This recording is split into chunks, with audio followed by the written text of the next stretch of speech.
जय हिंद साथियों, मैं अनिल कुमार फिर से अपने यूट्यूब चैनल में आप लोगों का स्वागत करता हूं। दोस्तों, आज का जो मेरा टॉपिक है वह क्लास 12th के जो पॉलिटिकल साइंस है उसके जो 7 लेसन है जिसका नाम है क्षेत्रीय आकांक्षाओं एवं संघर्ष। आज हम इसी के संदर्भ में क्या करेंगे कि चर्चा करेंगे।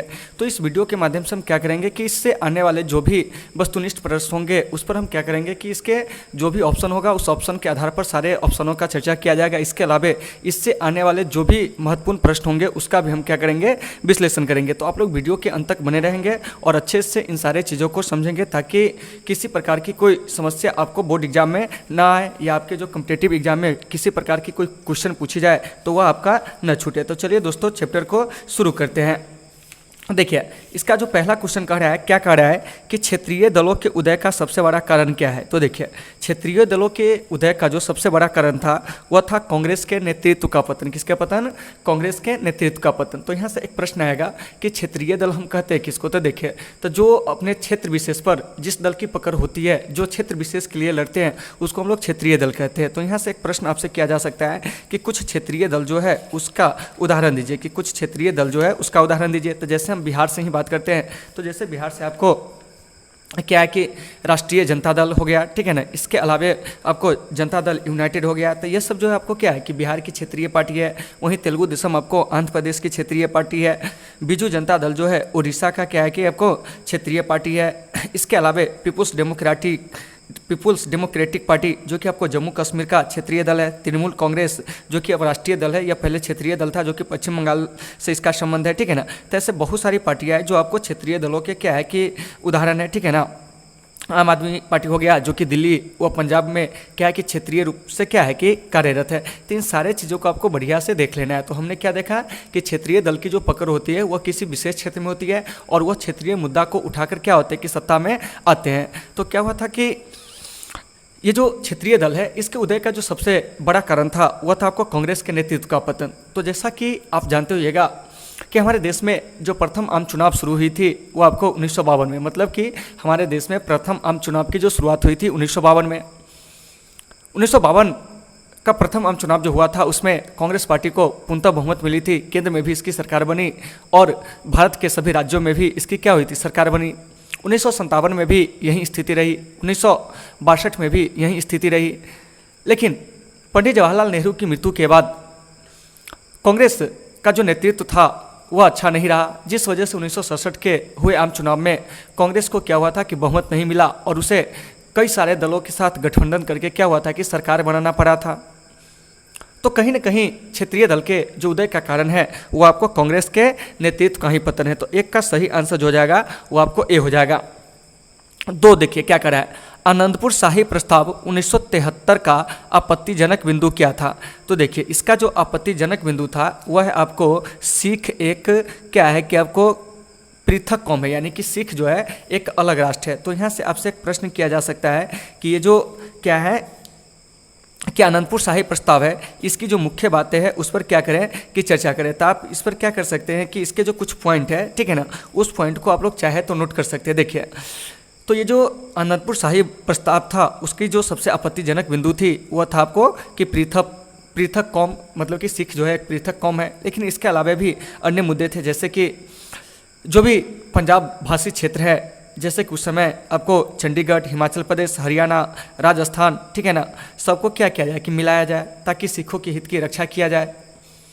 दूसरी बात थी कि सुरक्षा, विदेश संबंध, मुद्रा व संचार के विभाग जो है वो आपको केंद्र के पास हो और शेष सारे विभाग जो है वह पंजाब को देकर उसे पूर्ण रूप से स्वायत्त शासी राज्य बनाया जाए, जो कि यह भी एक आपत्तिजनक चीज़ें थी, ठीक है ना।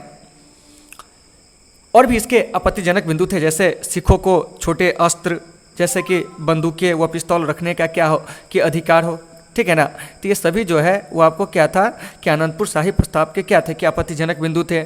इसके अलावा यह भी बात कही गई थी कि सिखों के पवित्र स्थानों पर शराब व मांस की बिक्री जो है वर्जित हो।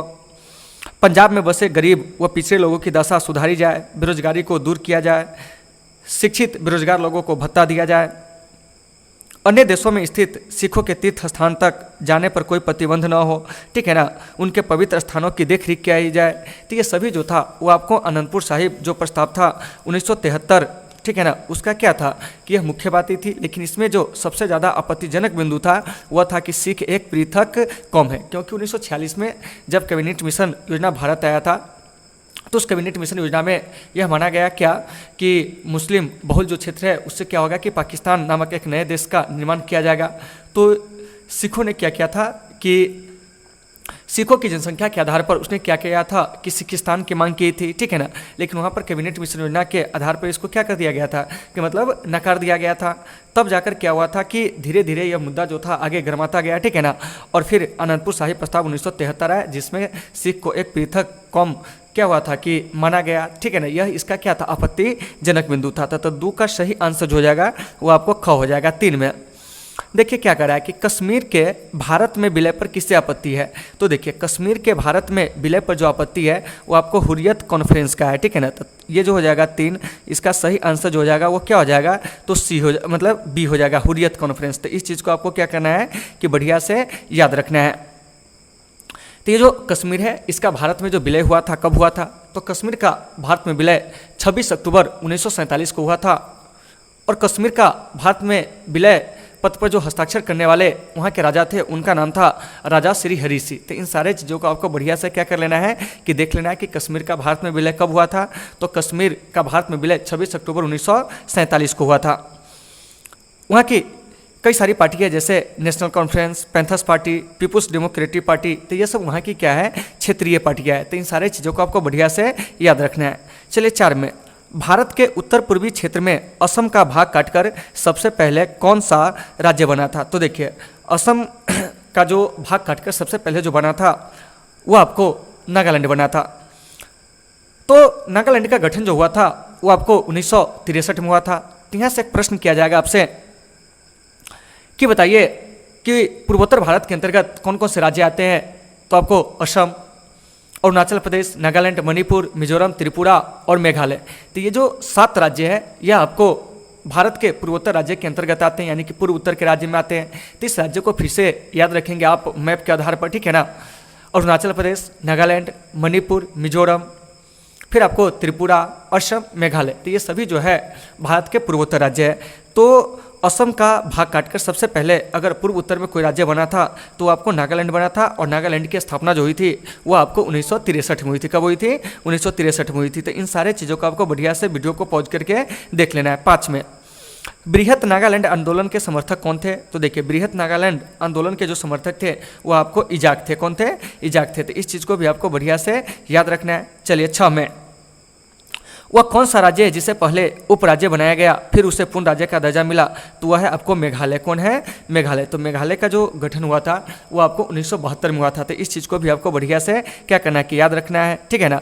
और मेघालय जो था मेघालय कह रहे हैं, हाँ मेघालय, इसकी जो राजधानी है वो आपको शिलोंग है। इस चीज़ को भी आपको याद रखना है। और मेघालय जो इसको जो पूर्ण राज्य बनाया गया था 1972 में, तो इस चीज़ को भी आपको बढ़िया से क्या करना है कि याद रखना है। चलिए 7 में, उत्तर पूर्वी क्षेत्रीय परिषद में 8वें सदस्य के रूप में किसे शामिल किया गया। तो देखिए उत्तर पूर्वी क्षेत्रीय परिषद में 8वें सदस्य के रूप में सिक्किम को वर्ष 2002 में क्या किया गया था कि शामिल किया गया था।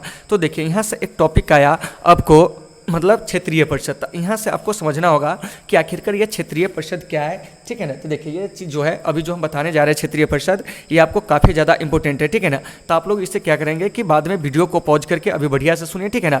बाद में वीडियो को पॉज करके इसका स्क्रीनशॉट भी ले लेंगे, ठीक है ना। तो देखिए, तो सबसे पहले ये जो रीजनल काउंसिल है, ठीक है ना, यानी क्षेत्रीय परिषद, तो इसका गठन जो किया जाता है वो आपको राष्ट्रपति के द्वारा किया जाता है, ठीक है ना। यानी कि राष्ट्रपति के द्वारा क्षेत्रीय परिषद का गठन हुआ था। तो फिर यहाँ से प्रश्न आ गया कि सर ये जो क्षेत्रीय परिषद है, इस क्षेत्रीय परिषद का जो अध्यक्ष होते हैं वो कौन होते हैं। तो देखिए क्षेत्रीय परिषद के जो अध्यक्ष होते हैं राष्ट्रपति या गृह मंत्री के द्वारा मनोनीत जो केंद्रीय मंत्री होते हैं वहीं आपको क्या होते हैं कि क्षेत्रीय परिषद के अध्यक्ष होते हैं। यानी कहने का मतलब ये हुआ कि जो केंद्रीय गृह मंत्री होंगे या राष्ट्रपति वहीं क्षेत्रीय परिषद के क्या होंगे कि जो अध्यक्ष होंगे उनकी क्या करेंगे कि मनोनयन करेंगे। और वे कौन व्यक्ति होंगे तो जो केंद्र में केंद्रीय मंत्री के पद पर क्या हो कि कार्यरत हो, क्या हो कार्यरत हो।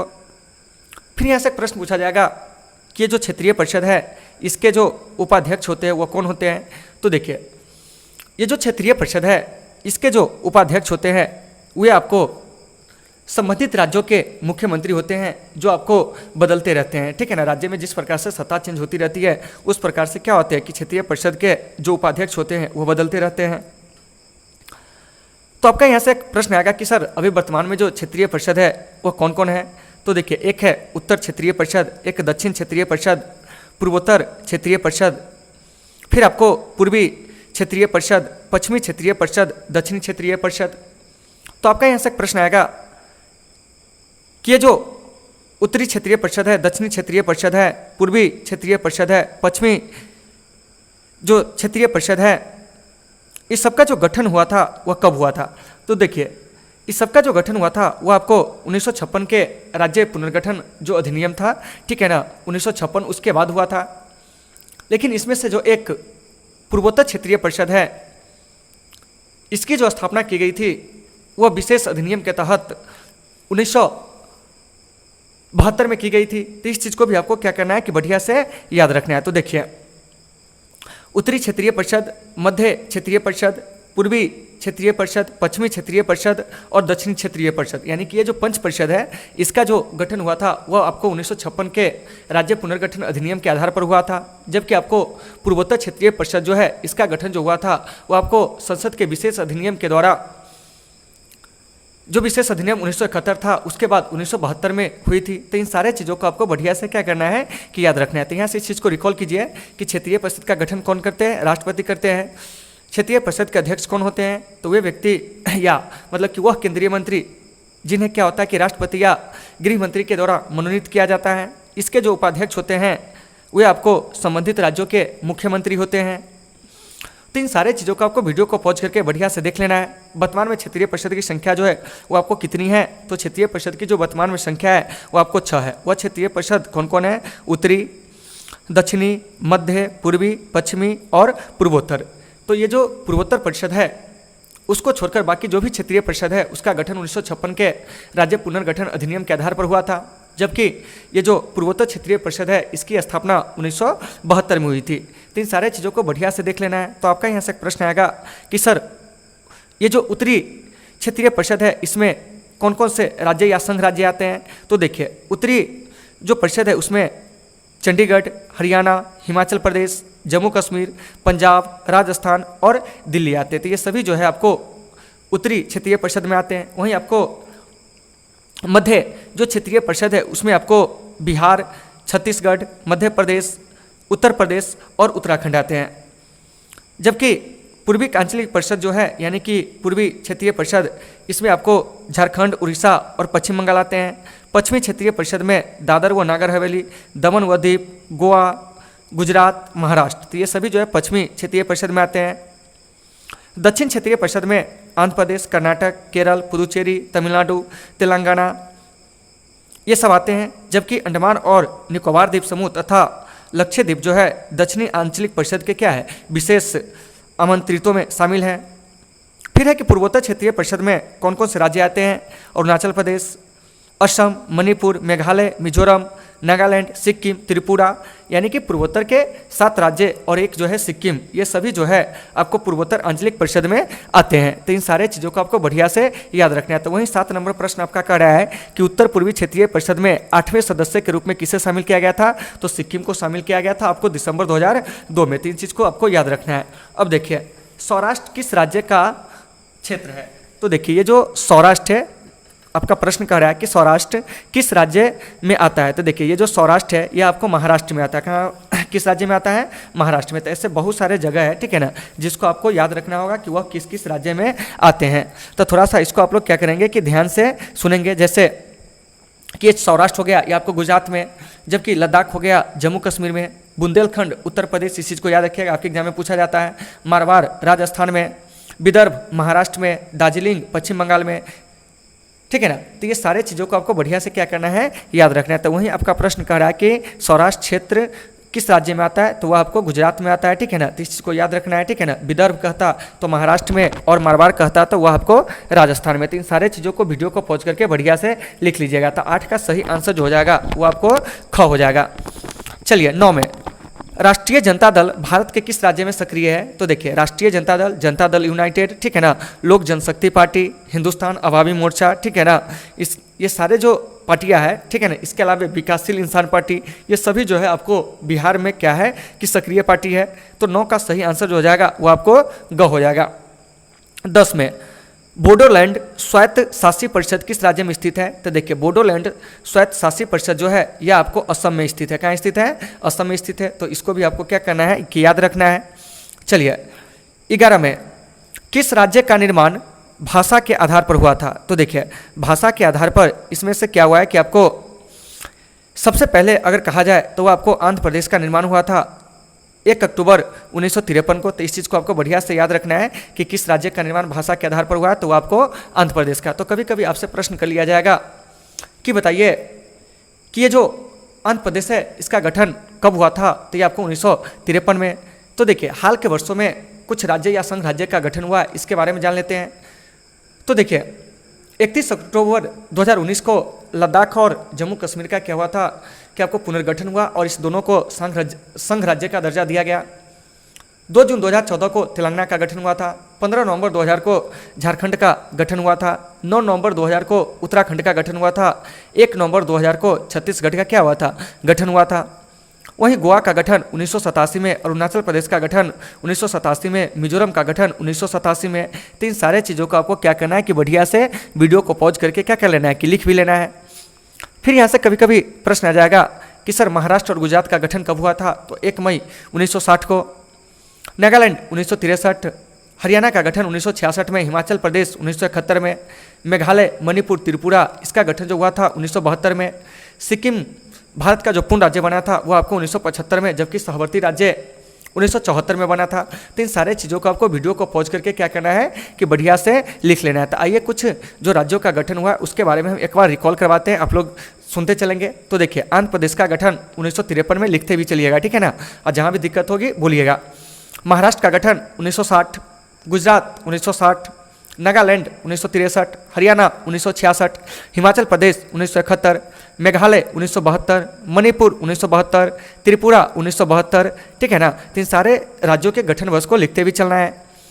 सिक्किम का गठन 1975, मिजोरम, अरुणाचल प्रदेश और गोवा इसका गठन जो हुआ था 1987 में, जबकि छत्तीसगढ़, उत्तराखंड और झारखंड का गठन 2000 में, तेलंगाना का 2014 में, फिर संघ राज्य के रूप में लद्दाख और जम्मू कश्मीर का जो गठन हुआ है पुनर्गठन वो आपको 2019 में हुआ। तो इन सारे चीज़ों को वीडियो को पॉज करके आपको लिखते चलना है। तो यही कह रहा है आपको कि किस राज्य का निर्माण भाषा के आधार पर हुआ था, 11 नंबर प्रश्न, तो हो जाएगा आपको आंध्र प्रदेश। चलिए 12 में किस वर्ष मिजोरम भारत संघ का राज्य बना था? तो देखिए मिजोरम जो है 1986 में क्या हुआ था कि भारत संघ का राज्य बना था, लेकिन 1987 में क्या हुआ था कि इसे पूर्ण रूप से क्या किया गया, स्थापित किया गया।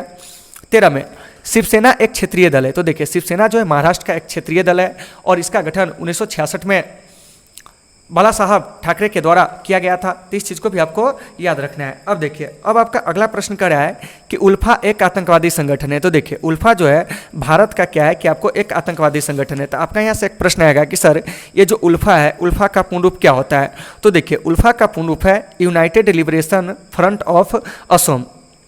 इसके जो संस्थापक थे वो आपको परेश बरुआ और अरविंदा राजखोवा जो थे वो आपको क्या थे कि उल्फा के क्या थे कि आपको संस्थापक थे, ठीक है ना। तो यहाँ से एक प्रश्न आएगा कि सर उल्फा का गठन कब हुआ था? तो देखिए उल्फा का गठन जो हुआ था वो आपको 7 अप्रैल 1979 को हुआ था। यानी कि उल्फा का गठन कब हुआ था? 7 अप्रैल 1979 को। और इसका लक्ष्य था कि असम को क्या करना कि एक स्वतंत्र राज्य बनाना, ठीक है ना। तो यहाँ से अगर प्रश्न किया जाए कि उल्फा किस राज्य का आतंकवादी संगठन है, ठीक है ना, तो ये आपको असम का है। असम का है तो भारत में। उल्फा का पूर्ण रूप क्या होगा? United liberation front of Assam. इसके संस्थापक जो थे परेश बरुआ और अरविंदा राजखोवा थे और इसका गठन 1979 में 7 अप्रैल के दिन हुआ था और इसका लक्ष्य था असम को एक स्वतंत्र राज्य क्या करना, बनाना। तो 14 का सही आंसर हो जाएगा वो आपको सी हो जाएगा। 15 में नेशनल कॉन्फ्रेंस किस राज्य की क्षेत्रीय पार्टी है? तो देखिए नेशनल कॉन्फ्रेंस जो है वो आपको जम्मू कश्मीर राज्य की क्या है कि आपको क्षेत्रीय पार्टी है। तो आइए यहाँ से हम जानते हैं कि जम्मू कश्मीर में और भी क्या है कि आपको क्षेत्रीय पार्टी है, उसके बारे में हम क्या करते हैं कि यहाँ पर चर्चा करते हैं। तो देखिए तो सबसे पहले नेशनल कॉन्फ्रेंस यह जम्मू कश्मीर की क्या है कि एक क्षेत्रीय पार्टी है।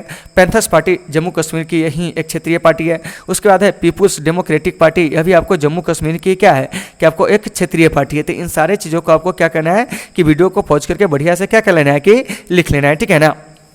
हुर्रियत कॉन्फ्रेंस, यह भी आपको जम्मू कश्मीर का ही क्या है कि एक क्षेत्रीय पार्टी है। तो इन सारे चीज़ों को आपको बढ़िया से लिखना है। तो देखिए वहीं 15 का प्रश्न कर रहा है कि नेशनल कॉन्फ्रेंस किस राज्य की पार्टी है, तो आपका आंसर हो जाएगा जम्मू कश्मीर। चलिए 16 में, इंदिरा गांधी की हत्या किस वर्ष हुई थी, तो देखिए इंदिरा गांधी की हत्या 31 अक्टूबर 1984 को हुई थी दिल्ली में। तो इस चीज़ को आपको याद रखना है। इंदिरा गांधी हमारे देश की पहली महिला प्रधानमंत्री थी जिन्होंने 19 जुलाई 1969 को 14 बड़े बैंकों का राष्ट्रीयकरण किया। 15 अप्रैल 1980 को 6 बड़े बैंकों का राष्ट्रीयकरण किया। संविधान में 26वें संशोधन करके 1971 में राजाओं को मिलने वाले प्रीविपर्स व्यवस्था को उन्होंने क्या कर दिया, समाप्त कर दिया। 1975 में राष्ट्रीय आपातकाल लागू किए। फिर आपको 1971 के जो भारत पाक युद्ध हुआ था उसमें भारत को ये विजय दिलाए थे। तो इंदिरा गांधी के नाम ऐसे बहुत सारे क्या है कि उपलब्धियां दर्ज है, इसलिए इन्हें आयरन लेडी ऑफ इंडिया के नाम से भी जाना जाता है। और ये अपने शासनकाल में कड़े फैसले लेने के लिए जाने जाते थे, ठीक है ना। तो इंदिरा गांधी के बारे में जो प्रीवियस चैप्टर है उस समय भी बताया, तो इस पर ज़्यादा चर्चा नहीं करेंगे। देखिए 17 नंबर प्रश्न क्या करा है, AI, ठीक है ना। देखिए क्या करा है, AIADMK किस राज्य की क्षेत्रीय पार्टी है। तो देखिए ये जो AIADMK जो है यह आपको तमिलनाडु की क्षेत्रीय पार्टी है, ठीक है ना। तो 17 का सही आंसर क्या हो जाएगा, तो आपका C हो जाएगा। तो देखिए वहीं कह रहा है यहाँ से अगला प्रश्न आपका क्या कि ये जो AI, ठीक है ना, ध्यान से सुनिएगा, ADMK किस राज्य की क्षेत्रीय पार्टी है, तो तमिलनाडु की। तो यहाँ से हम समझते हैं कि AIADMK आखिरकार है क्या। तो इसका जो पूर्ण रूप होगा वो आपको ऑल इंडिया अन्ना द्रविड़ मुन्नेत्र कड़गम, ठीक है ना। और यह पार्टी जो है तमिलनाडु और पुदुचेरी में फिलहाल क्या है कि आपको मतलब कि सक्रिय है। और इसकी जो स्थापना हुई थी 1972 में आपको DMK से अलग होकर, किससे अलग होकर, DMK से अलग होकर। और इसके जो संस्थापक थे वो आपको साउथ फिल्मों के अभिनेता MG रामचंद्रन थे। कौन थे, MG रामचंद्रन थे। तो अगर आपसे प्रश्न किया जाता है डायरेक्ट यहाँ पर कि बताइए AIADMK का पूर्ण रूप क्या होगा, तो ऑल इंडिया अन्ना द्रविड़ मुन्नेत्र कड़गम। और यह वर्तमान में किस राज्य की सक्रिय पार्टी है, तो ये आपको तमिलनाडु और पुदुचेरी की क्या है कि आपको सक्रिय पार्टी है। और इसकी स्थापना वर्ष 1972 में हुई थी और इसके संस्थापक जो थे वो आपको MG रामचंद्रन थे। तो यहाँ से हम बताए थे एक चीज़ कि आपको DMK के बारे में, क्योंकि DMK से ही अलग होकर AIADMK का गठन हुआ था। तो यहाँ पर हम सबसे पहले जानते हैं कि DMK का गठन कब हुआ था, ठीक है ना, या DMK का पूर्ण रूप क्या होता है। तो देखिए DMK का जो पूर्ण रूप होगा वो आपको द्रविड़ मुन्नेत्र कड़गम होगा। और यह आपको तमिलनाडु की क्या है कि एक पार्टी है, यानी कि तमिलनाडु में सक्रिय आपको क्षेत्रीय पार्टी है। और इसकी स्थापना वर्ष 1949 में आपको CN अन्ना दुरई के द्वारा किया गया था, ठीक है ना। तो अगर आपसे प्रश्न किया जाता है कि DMK के संस्थापक कौन थे, तो CN अन्ना दुरई, ठीक है ना। और इसकी स्थापना कब हुई थी, 1949 में, ठीक है ना। और देखिए कि ये जो अन्ना दुरई है इनके पास एक खास रिकॉर्ड है। जब क्या हुआ था कि इनकी मृत्यु हुई थी तो इनके यानी क्या कहते हैं कि मृत्यु के बाद इनके साथ जो जाने वाले लोग थे, ठीक है ना, इनको शमशान पहुंचाने वाले जो लोग थे वो आपको सबसे अधिक लोग थे, ठीक है ना। मतलब कि कभी कभी प्रश्न कर लिया जाता है कि किसके क्या हुआ था कि अंतिम यात्रा में सबसे अधिक लोग शामिल हुए थे अब तक भारतीय राजनेताओं में, तो वह थे आपको CN अन्ना दुरई, ठीक है ना। तो इस चीज़ को भी आपको याद रखना है। और ये DMK के क्या थे कि संस्थापक थे। DMK का पूर्ण रूप द्रविड़ मुन्नेत्र कड़गम होगा, ठीक है ना। और यह तमिलनाडु की क्षेत्रीय पार्टी है। इसकी स्थापना 1949 में हुई थी। तो अगर आपसे प्रश्न कर लिया जाए DMK AIADMK किस राज्य की क्षेत्रीय पार्टी है, तो हम क्या कहेंगे, तमिलनाडु की। तो वहीं कह रहा है आपका 17, तो 17 का सही आंसर क्या हो जाएगा, तो आपको यानी कि C हो जाएगा। चलिए 18 में, अनुच्छेद 370 किस राज्य से संबंधित है। तो देखिए अनुच्छेद 370 जो है वो आपको जम्मू कश्मीर से संबंधित है। किससे संबंधित है, जम्मू कश्मीर से संबंधित है। तो इन चीज़ों को भी आपको क्या करना है कि बढ़िया से याद रखना है, ठीक है ना, कि अनुच्छेद 370 जो है किस राज्य से संबंधित है, तो जम्मू कश्मीर से संबंधित था, कही अब है नहीं, क्योंकि धारा 370 और अनुच्छेद 35A जो है वो आपको क्या है कि मतलब जम्मू कश्मीर से क्या कर दिया गया है कि आपको 5 अगस्त 2019 से ही इसको क्या कर दिया गया है, निष्प्रभावी कर दिया गया है। तो अगर आपसे प्रश्न किया जाता है कि अनुच्छेद 370 किस राज्य से संबंधित था, तो हम क्या कहते हैं, जम्मू कश्मीर। चलिए पूर्वोत्तर भारत के 7 वाहनों में कौन राज्य शामिल नहीं है, तो ये आपको जम्मू कश्मीर शामिल नहीं है। तो यहाँ से आपका प्रश्न आ गया कि सर पूर्वोत्तर राज्य में कौन कौन से राज्य है। तो देखिए असम, ठीक है ना, अरुणाचल प्रदेश, नागालैंड, मणिपुर, मिजोरम, त्रिपुरा और मेघालय, ये 7 राज्य जो है पूर्वोत्तर राज्य के अंतर्गत क्या होते हैं, आते हैं। तो 19 का सही आंसर ए हो जाएगा। 20 में बोडो सुरक्षा बल किस राज्य का उग्रवादी संगठन है। तो देखिए बोडो सुरक्षा बल जो है असम का क्या है कि एक उग्रवादी संगठन है। चलिए अब हम चलते हैं यहाँ से आगे, यानी कि 21 नंबर प्रश्न में, ठीक है ना, ध्यान से सुनिएगा कि हमारा जो यह 21 नंबर प्रश्न है वह क्या है, इस पर हम चर्चा करते हैं। तो देखिए आंदोलनकारियों की क्या मांग थी? तो देखिए अकाली आंदोलनकारियों की जो मांग थी वह था आपको खालिस्तान राज्य की मांग। क्या था? खालिस्तान राज्य की मांग। चलिए अब हम चलते हैं 22 में। डीएमके किस राज्य की क्षेत्रीय पार्टी है? तो देखिए डीएमके जो है वो आपको किस राज्य की क्षेत्रीय पार्टी है? तो ये आपको तमिलनाडु की अभी बताएं। और डीएमके का गठन कब हुआ था? तो 1949 में। और इसके जो संस्थापक थे सीएन अन्नादुरै थे, ठीक है ना। और यह आपको तमिलनाडु में सक्रिय है। डीएमके का पूर्ण रूप क्या होता है? तो द्रविड़ मुनेत्र कड़गम होता है। तो इन सारे चीज़ों को बढ़िया से याद रखना है। चलिए उसके बाद चलते हैं 23 में। क्या कह रहा है कि सिक्किम भारत का हिस्सा कब बना था? तो देखिए सिक्किम जो है वह भारत का जो हिस्सा बना था वो आपको वर्ष 1975 में बना था, जबकि सहवर्ती राज्य 1974 में बना था। चलिए अब चलते हैं 24 में। क्षेत्रवाद का एक कुपरिणाम है। तो देखिए क्षेत्रवाद का जो एक कुपरिणाम है वह है आपको अलगाववाद, ठीक है ना। तो इन सारे चीज़ों को आपको वीडियो को पॉज करके बढ़िया से देख लेना है, और जहां भी दिक्कत होगी आप लोग कमेंट करके क्या करोगे? बताओगे, ठीक है ना। चलिए अब देखिए अब कह रहा है कि सत्य असत्य को पहचान कीजिए, यानी कि सत्य असत्य आपको क्या करना है कि पहचानना है। तो देखिए क्या कह रहा है कि कांग्रेस एक क्षेत्रीय पार्टी है। तो गलत है, क्योंकि कांग्रेस जो है वो आपको एक राष्ट्रीय पार्टी है। कैसी पार्टी है?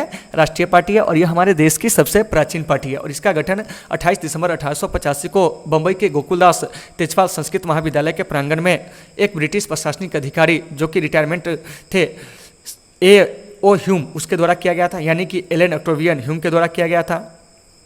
तो इस चीज़ को आपको बढ़िया से याद रखना है। और यह भी देश की क्या है कि क्षेत्रीय पार्टी है। तो एक जो हो जाएगा असत्य हो जाएगा, क्योंकि यहाँ पर क्षेत्रीय कह रहा है। 2 में क्या कह रहा है? ध्यान से सुनिएगा, ठीक है ना। असम का संयुक्त मुक्ति मोर्चा विच्छेदवादी संगठन नहीं है। तो यह आपको गलत है। क्या है? गलत है, क्योंकि ये जो संयुक्त मुक्ति मोर्चा है वो आपको क्या है कि असम का विच्छेदवादी क्या है कि आपको संगठन है, ठीक है ना, जो भारत से इससे क्या होता है कि अलग रखने का मतलब कि अपना क्या है कि विचार रखता है, ठीक है ना। तो 2 हो जाएगा आपको असत्य। चलिए अब चलते हैं 3 में। क्षेत्रवाद की राजनीति के रचनात्मक पक्ष हो सकते हैं? तो बिल्कुल हो सकते हैं, क्योंकि जब भी क्षेत्रवाद की राजनीति होगी, क्षेत्रीय पार्टी का उदय होगा, तो ऐसे में जो राष्ट्र स्तर के पार्टी होते हैं, ठीक है ना, वो आपको क्षेत्रीय मुद्दों पर भी क्या करेंगे? ध्यान देंगे। तो 3 जो हो जाएगा वो आपको सत्य हो जाएगा। 4 में कैबिनेट मिशन योजना 1946 ने सिखिस्तान की मांग को मान ली थी। तो यह गलत है, क्योंकि कैबिनेट मिशन योजना जो है वह पाकिस्तान की मांग को मांगा था, सिखिस्तान की मांग को नहीं।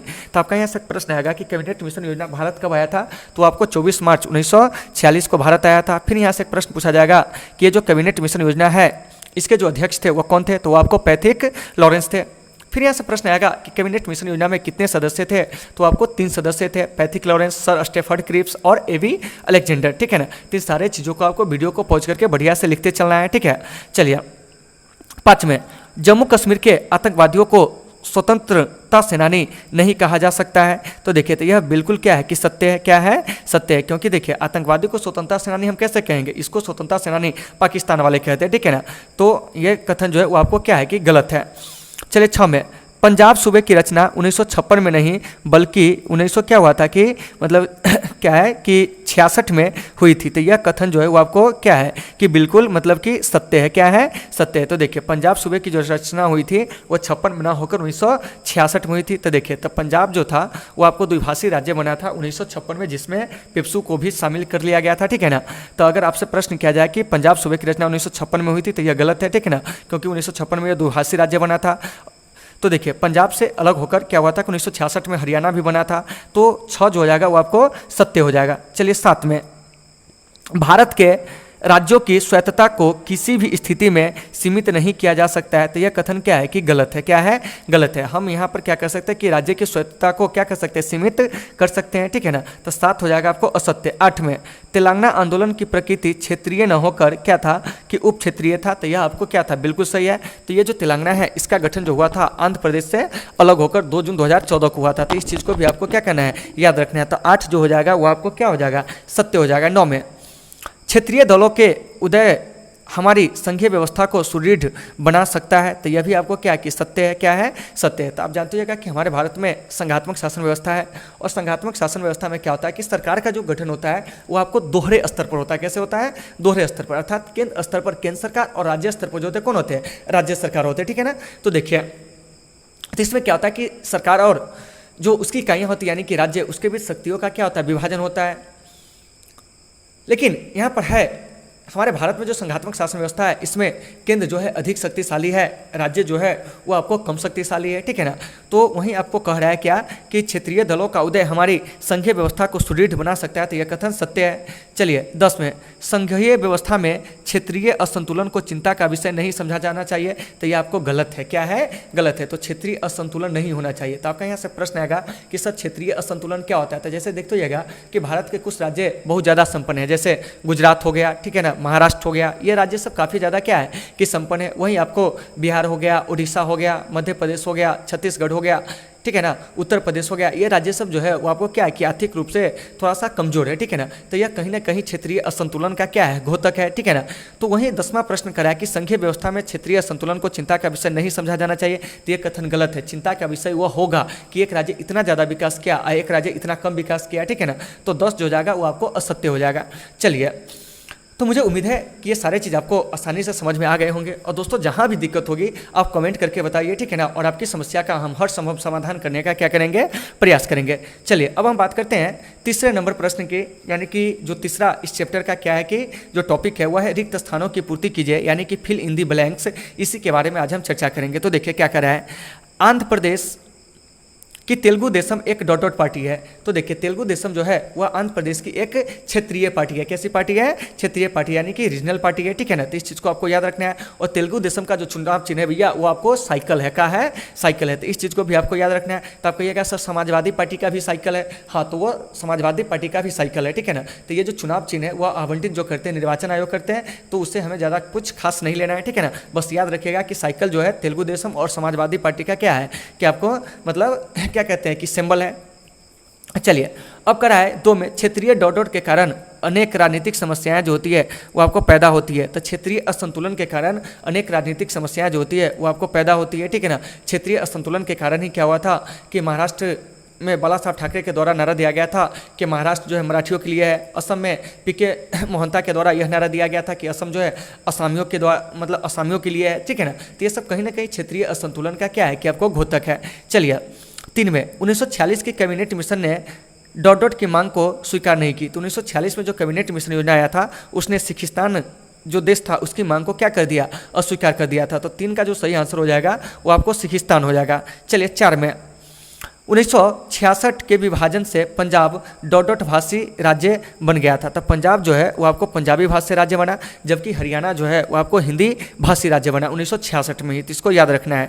चलिए 5 में, मास्टर तारासिंह जो कि पंजाब से संबंध रखते हैं, ठीक है ना, मास्टर तारासिंह ने पंजाबी डॉट डॉट की मांग को क्या किया, प्रबल बनाया। तो देखिए तो ये जो मास्टर तारासिंह है, ठीक है ना, इसने पंजाबी सूबे की मांग को क्या किया कि प्रबल बनाया। 6 में, 1956 में राज्य का पुनर्गठन होने से पेप्सू डॉट डॉट से मिल गया था। तो पेप्सू जो था वो आपको किससे मिल गया, पंजाब से मिल गया। तो यहाँ से एक प्रश्न आएगा राज्य पुनर्गठन। तो देखिए आज़ादी के बाद, ठीक है ना, कि भारत का जो राज्य है उसका गठन किस प्रकार से हुआ, इसलिए क्या हुआ था कि पंडित नेहरू के द्वारा यानी कि राज्य पुनर्गठन आयोग की क्या हुई थी कि स्थापना की गई थी वर्ष 1953 में न्यायमूर्ति फजल अली के नेतृत्व में।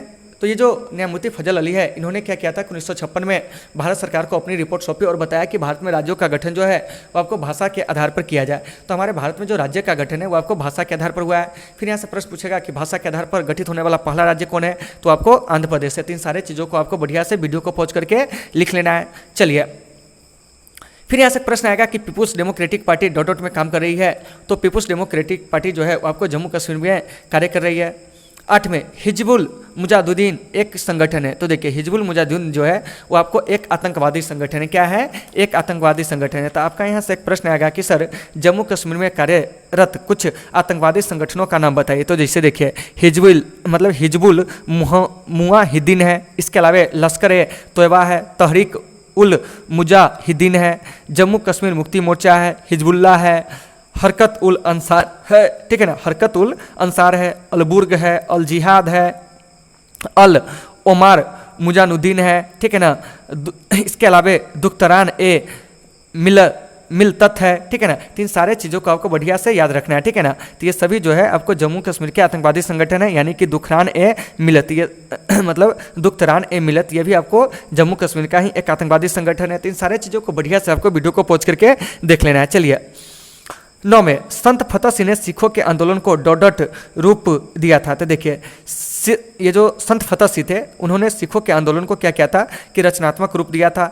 10 में जून 1984 में अमृतसर के स्वर्ण मंदिर में सैन्य कार्यवाही की जो अत्यंत था वो आपको त्रासदीपूर्ण घटना एक हुई थी, जिसको हम लोग ऑपरेशन ब्लू स्टार के नाम से जानते हैं, ठीक है ना। तो जो मतलब कि कट्टरपंथी सिख थे, ठीक है ना, उसको निकालने के लिए भारतीय सेना के द्वारा क्या हुआ था कि अमृतसर के स्वर्ण मंदिर में एक ऑपरेशन चलाया गया था जिसे ऑपरेशन ब्लू स्टार कहा गया था। तो 10 का सही आंसर जो हो जाएगा वो क्या हो जाएगा, तो सुनिए, जून 1984 में अमृतसर के स्वर्ण मंदिर में सैनिक कार्यवाही अत्यंत डॉट घटना है, तो ये आपको त्रासदीपूर्ण क्या है कि घटना है। तो इन सारे चीज़ों को बढ़िया से आपको वीडियो को पॉज करके बढ़िया से लिख लेना है। चलिए अब हम बात करते हैं, एक शब्द में उत्तर दीजिए। देखिए क्या करा है कि भारत सरकार की किस कमेटी ने यह सुझाव दिया कि नागा क्षेत्र को स्कॉटलैंड जैसी स्वायत्तता दी जाए। तो यह आपको पटास्टर समिति ने कहा था कि नागालैंड को क्या हो कि स्कॉटलैंड जैसी स्वायत्तता दी जाए, ठीक है। तो एक का सही आंसर हो जाएगा पटास्टर समिति। चलिए 2 में 1956 में राज्यों के पुनर्गठन से पूर्व पेप्सू जो था किस श्रेणी का राज्य था। तो ये जो पेप्सू था वो आपको 20 श्रेणी का राज्य था, ठीक है ना, क्योंकि जब राज्य पुनर्गठन अधिनियम हुआ था, ठीक है ना, उसमें क्या हुआ था कि राज्यों को ABC ऐसे श्रेणी में क्या किया गया था कि रखा गया था। चलिए 3 में